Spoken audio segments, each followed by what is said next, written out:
3টা বাজে তার লগে বাইরিলা ছেলে, এই ছেলেরা, আরে একটা ছেলে হইলে একটা ছেলে বুঝো, তুমি যদি মার সন্তান হও, তুমি যদি মুসলমানের ঘরে জন্ম নিয়ে থাকো, তোমার বাবা মুসলমান, তোমার মা মুসলমান, একটা ছেলে, আমার কথা শোনো, একজন 3টা বাজে বাইরিলাই ফোলাডির লগে রাতের 10টা পর্যন্ত আড্ডা দিলা, 7 ঘন্টা, একটা ছেলে তোমার একবার বললো না যে দোস্ত আসরের নামাজ পড়তি না, মাগরিবের নামাজ পড়তি না, এশার নামাজ পড়তি না?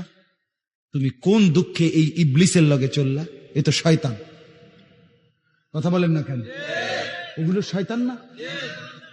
কার লগে চললা? আপনারা ইবলিসরে দেখছেন নি? কেউ দেখছেন না? চান না চিন্তা করে দেখছেন নি কেউ আপনারা? আমি দেখছি, হ্যাঁ, আমি অহরহ দেখি, আমি নিয়মিত দেখি। আপনারা ইবলিস দেখেন নাই? আমি অনেক দেখছি। কোরআনে আল্লাহ বলছে ইবলিস ইন্নাশ শাইতান, মানুষের প্রকাশ্য শত্রু, আদুব্বুম মুবিন। যে কোনো হুজুরে জিজ্ঞাসা আপনি, কোরআনে আল্লাহ বারবার বলছে শয়তান কি শত্রু? প্রকাশ্য শত্রু। কি শত্রু কর না? তাহলে আল্লাহ বলতেছে শয়তান প্রকাশ্য শত্রু, তো আপনি দেখতেন না কেন? না দেখলে তো আপনি গোপনে কইলে, গোপন শত্রু কইতে হইল। বুঝেন নাই আপনি কথা? বুঝা গেল। প্রত্যেকটা গুনাহ যেখানে সওয়ার হয়, যার উর্ফে সওয়ার হয়, তেই শয়তান। আপনি শয়তান দেখতেন না কেন? বুঝো নাই? যে তোমার মোবাইলে উলঙ্গ ছবি দেখাইলে শুরু করছে, মনে করলে শয়তান দেখছো না? এই যে তৈরি, এইটাই তো শয়তান। ও মাইতে, এই তো শয়তান। যেই মেয়ে বেপরদা নিজের শরীর দেখাইয়া হাঁটতেছে 8-7 কাপড় পরে, তুমি ইবলিস দেখছো না? এই যে একটা যাচ্ছে, এই যে এটা যাইতেছে, যে বুড়ি তো, ও আপনি চিনছেন না ইবলিস? এটাই তো ইবলিস। আল্লাহ তো বলছে প্রকাশ্য শত্রু। হ্যাঁ, গুনাহ যার উপরে ভর হয়। 2 নাম্বার, ওয়াত্তাবা হাওয়াহু। আল্লাহ বলে বন্ধু, জীবনটা যার মনের ইচ্ছা মতো চালায়। কোরআন কোথায়? সুন্নাহ কোথায়? আল্লাহ কোথায়? ইসলাম কোথায়? আল্লাহর হুকুম কই? রাসূলের সুন্নাত কই? কিচ্ছুর কোনো খবর নাই। তার মনে যা চায় সেভাবেই চলে। আল্লাহ বলে বন্ধু, এমন মানুষের সাথে বসবেন না। এই জন্য বলি চাচারা, বাবারা, যেই 5 জনের লগে আপনি প্রত্যেক দিন বিকাল বেলা বসেন, তারা তো বিড়ি খায়, আপনি কেমনে তাগর লগে বসেন? 5 জন বিড়ি খাওয়াই না লগে বইলে ফেরেশতা তো আপনারে, এর মধ্যে আপনি যে বইছেন, ফেরেশতা আপনারে মনে করবে এই 5 জনের লগে এবড়া হলো জুনায়েদ বাগদাদি। তো কি আব্দুল কাদের জিলানী কি কোন একজন বুজুর্গের নাম কোন? এবড়ারে একটা কিছু কোন? আমনে কোন ডকের কি বুঝা যায় না? হ্যাঁ, আমনে যে চিকন টুলের মধ্যে চা দোকানে 6 জনের লগে বইয়া বইয়া টেলিভিশন দেখেন, আমনে কি ডকের মানুষ বুঝা যায় না? এবড়া হেনে বইয়া কই বালা মানুষ তো দেখি না, কীর্তেন দেখবেন আপনি? চাচা ভালো মানুষ আমার লগে নাইবেন আপনি? আমার মাদ্রাসার মধ্যে 85 জন ছাত্র হেফজখানায় পড়ে, শুধু হেফজখানা, মোট ছাত্র 400, আলহামদুলিল্লাহ। তো এরা রাত্রে 3:30 বাজে ওঠে, রাত 3:30 বাজে এই মাসুম বাচ্চারা যখন উঠে আল্লাহর কোরআন নিয়ে পড়তে বসে, আপনি এটা একবার দেখলে না বুঝবেন ভালো মানুষ কারে কম। সাধুয়ানি কীর্তেন টুয়ান ভালো মানুষ, হ্যাঁ, বিড়িখানার ফাঁকি দিয়ে ভালো মানুষ টুয়ান কীর্তেন। রঙিন টেলিভিশনে রাক্ষসের মতো আক করে টেলিভিশন চান, আপনি কীর্তেন ভালো মানুষ টুয়ান। আপনি কোথায় পা? ভালো মানুষ তো চা দোকানে থাকে না, ভালো মানুষ তো টেলিভিশনের আড্ডায় থাকে না, ভালো মানুষ তো বিড়ির আড্ডায় থাকে না।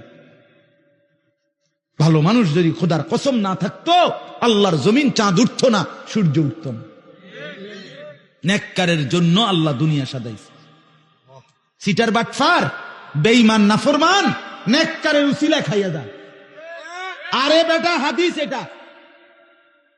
রাসূলুল্লাহ সাল্লাল্লাহু আলাইহি ওয়াসাল্লামের জামানায় 2 জন সাহাবী আর 2 ভাই, আমি নিজে এই হাদিস পড়াইছি। 2 ভাই, আপন 2 ভাই, একজন কামাই রোজগারি করে, আরেকজন নবীর কাছে হাদিস শিখে, সারাক্ষণ নবীজির কাছে ইলম শিখে আর কি। তো ওই ভাই একদিন আইসা নবীজির কাছে বলছে, ইয়া রাসূলুল্লাহ, তে একটা কাম করে না, হাদিস এটা, একটা কাজও করে না, সারাক্ষণ আপনার কাছে এলেমের জন্য পড়ে থাকে, হ্যাঁ, হাদিস শিখার জন্য, আমি একলা কষ্ট হয় আমার। আল্লাহ নবী সাল্লাল্লাহু আলাইহি সাল্লাম বলছেন, লাআল্লাকা তুরযাকু বিহি। সাহাবী শুনো, ওই বেটারে কইছে, বড় মিয়া রে, আল্লাহ পাক তার বরকতে তোমারে খাওয়ায়।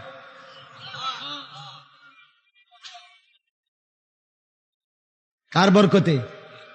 তালেবে ইলমের বরকতে, তালেবে ইলমের বরকতে। এই আল্লাহর কোরআন যারা মাদ্রাসায় ছেলেরা মেয়েরা পড়ে, খোদার কসম তাদের বরকতে আমরা বাকিরা খাই।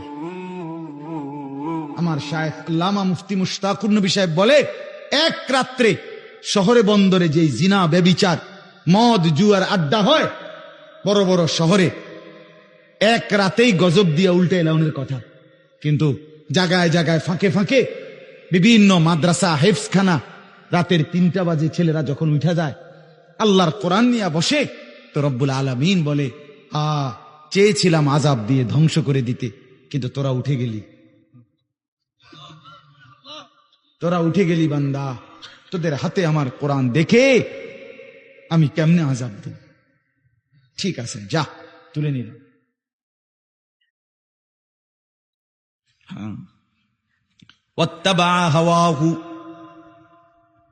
আল্লাহ বলেন, মনের ইচ্ছা মতো যে চলে বন্ধু, তার সঙ্গে বসবেন না।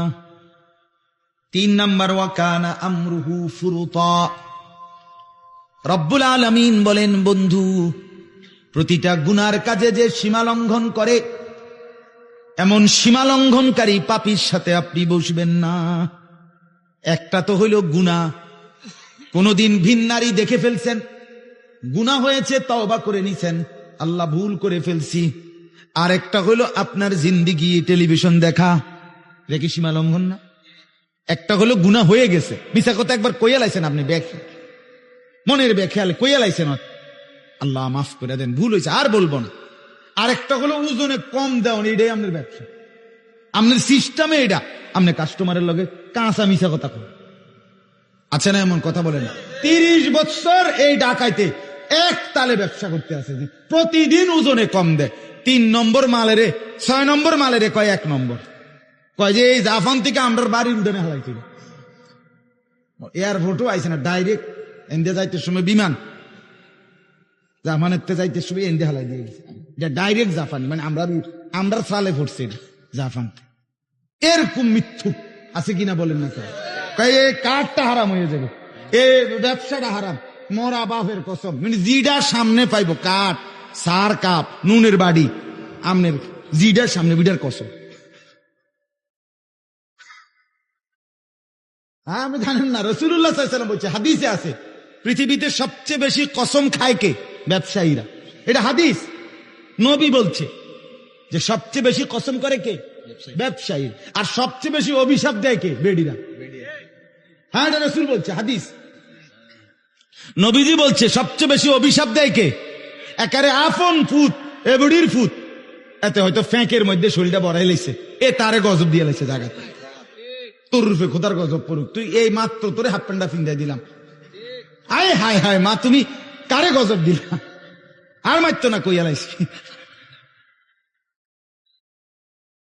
আপন স্বামী তে বেড়ারও অহরহ কি দেয়? গজব দেয়। আছে না এরকম মহিলা? আপন স্বামী, স্বামীরে কেমনে লানত দেয়, সন্তানকে কিভাবে লানত দেয়, স্বামীর মাকে কিভাবে অভিশাপ দেয়। তোমার শাশুড়ি হতে পারে অপছন্দ হয়েছে কোন আচরণ, তাই বলে তোমার স্বামী সেই শাশুড়ি তোমারে না, শাশুড়ি তোমার স্বামীর তো মা, ঠিক কিনা বলেন না কেন? বেচারার জান্নাত তো তার মায়ের পায়ের নিচে, তুমি যে তারে সরাইয়া লাইলা, তুমি যে তারে আলগা করে লাইলা, এই বেচারা, এই ছেলেটাকে, তোমার স্বামীটাকে তো তুমি চিরতরে জাহান্নামের দিকে টুকাই দিলা। তোমার একটু সুখের লাগিয়া